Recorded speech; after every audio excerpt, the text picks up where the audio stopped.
Hã? Teve esse mandato do Arruda, um mandato do Roriz e dois mandatos do Roriz, né? Tem meca, uns 14 anos. Os médicos do Distrito Federal se juntaram numa ação contra o Distrito Federal e ganharam essa ação. Essa ação tinha um valor tão alto que simplesmente impediu o DF de pagar qualquer precatório, inclusive os dos médicos. Era o primeiro da fila e o valor simplesmente era impagável. Não tinha como você fazer aquela previsão orçamentária naquele valor. E não tem previsão de parcelamento. E você não poderia pular pela lei. Então, simplesmente parou o pagamento de qualquer precatório no Distrito Federal. Quando o governador Arruda assumiu, ele fez um acordo com esses médicos. E aí, nesse acordo, a partir desse acordo, fizeram lá alguma coisa dentro do que era permitido pela legislação. Os médicos abriram mão de uma parte, aí foi feito o pagamento e aí liberou a lista de pagamentos. Ou seja, o DF ficou mais de 10 anos sem pagar um precatório. E o que aconteceu? Se você não paga o precatório não é uma ordem judicial? Vocês estudaram direito constitucional já, não já? O que acontece quando você, executivo, descumpre ordem judicial? O que pode acontecer? Pensa em Estado. Faltou essa aula, né? Ele não estava filmando. Intervenção federal, gente. Uma das hipóteses de intervenção federal é o descumprimento de ordem judicial, porque você precisa que a União faça a intervenção para forçar o cumprimento da ordem judicial, porque imagina um executivo que descumpre a ordem judicial, você coloca toda a estrutura do Estado de Direito em risco, né? Você pode ter, como aconteceu em Minas, na época que eu estava na faculdade, a PM trocando tiro com o Exército, em frente à sede do governo. E morreu um soldado do Exército e ao redor do Palácio do Governador tinha aqueles sacos de areia, soldados jogados de tudo que é lado, porque a PM estava em greve, não sei o que mais, e vem a ordem judicial, volte a trabalhar, pare com a greve, não sei o que, começa a confusão, coloca o Exército para proteger, nego, simplesmente cercou o Palácio do Governador, a PM cercou o Palácio do Governador. Então, se você não cumpre um, o outro também não se acha no direito de cumprir, e assim por diante. Então, é uma das hipóteses. Aí, o Procurador-Geral da República vai e pede intervenção no Distrito Federal. Alega que a ordem judicial não está sendo cumprida. 10 anos sem você cumprir uma ordem judicial. São várias ordens judiciais, né, de precatório. Como é que o Supremo fica? Aí, na verdade, já não é nem só o Supremo, porque nessa época também era governo FHC, a gente estava passando por uma série de reformas administrativas, lembra? Várias emendas à Constituição, a gente estava fazendo reforma de Previdência, servidor público, lei de responsabilidade fiscal. O que acontece no período de intervenção federal? Qual é a maior... Por que o chefe do Executivo Federal nunca quer uma intervenção federal no Brasil? Isso está na mesma matéria, na mesma aula que você faltou, né? Porque quando você está num processo de execução de intervenção federal, é proibido emendar a Constituição.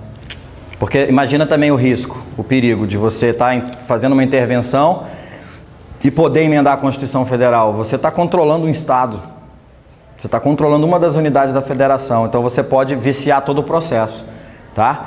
E o Executivo Federal no Brasil precisa constantemente estar emendando a Constituição. Se o Executivo é forçado a fazer intervenção pelo Supremo, ele para de trabalhar. Então é óbvio que o Executivo não queria intervenção. Vai, pressiona o Supremo. E o Supremo fica com o pepino na mão.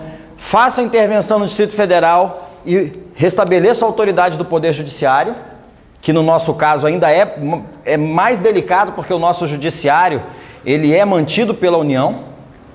Então ainda há um interesse secundário, né? Mas com isso eu inviabilizo as reformas que são necessárias para o país, ou eu cumpro a determinação, faço cumprir a determinação da intervenção e prejudico o país inteiro. Olha as decisões que o Supremo tem que dar de vez em quando, é complicado. Imagina você ser relator de um processo desse. Foi quando o Supremo identificou que o Supremo não cria princípios, ele identifica princípios na ordem constitucional que não necessariamente precisam estar impressos no texto constitucional, ou expressos, né? Impressos no sentido de grafados, mas o princípio da reserva do possível, reserva do economicamente possível, ou economicamente viável.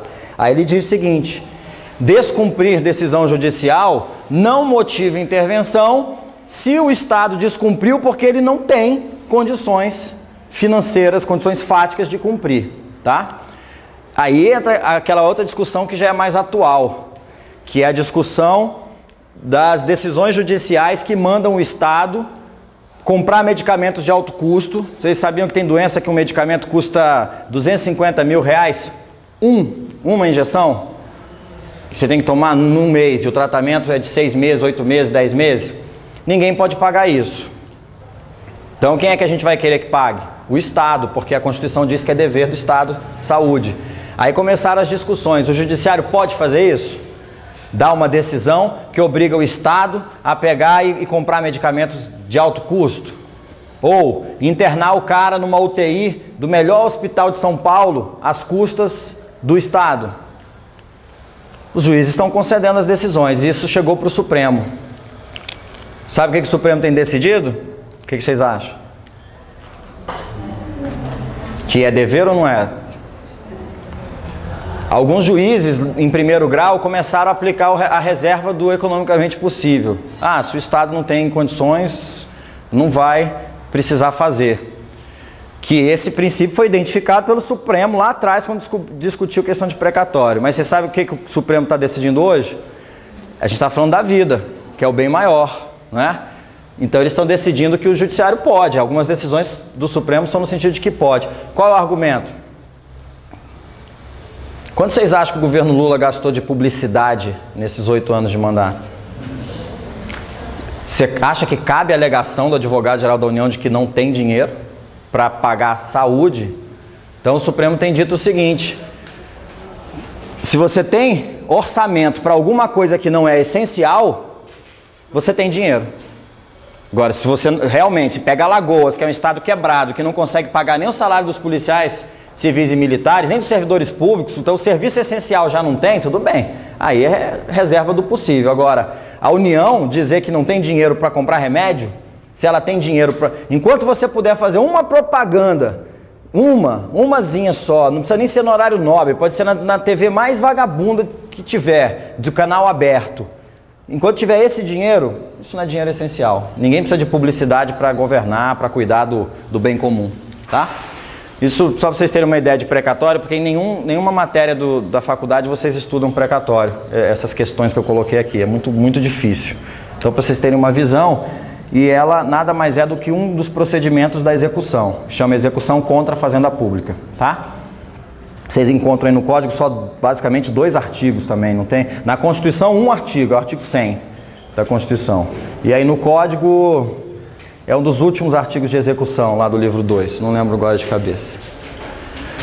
Então beleza, já ficou claro que, mesma coisa aqui, o camarada que tem bens para custear suas obrigações, eu executo de um jeito. Agora e aquele que não tem bens? Adianta eu pedir penhora de bens de um cara que é insolvente? Só vai ficar o oficial de justiça voltando com a certidão. Certifico que não encontrei bens na casa do devedor, certifico que não encontrei nenhum carro registrado no Detran e assim por diante, tá? Então o procedimento é diferente. E esse é o que mais choca os alunos. Como é que eu cobro um cara que não tem dinheiro? Dá porrada, né? Modo antigo. Também não adianta, o cara não vai ter dinheiro, você pode matar o cara de pancada e ele não vai te pagar. Tem um procedimento aí que chama execução por quantia certa contra devedor insolvente. É parecido com a falência. A insolvência de um devedor pessoa física, ela é parecida com a falência da pessoa jurídica, tá?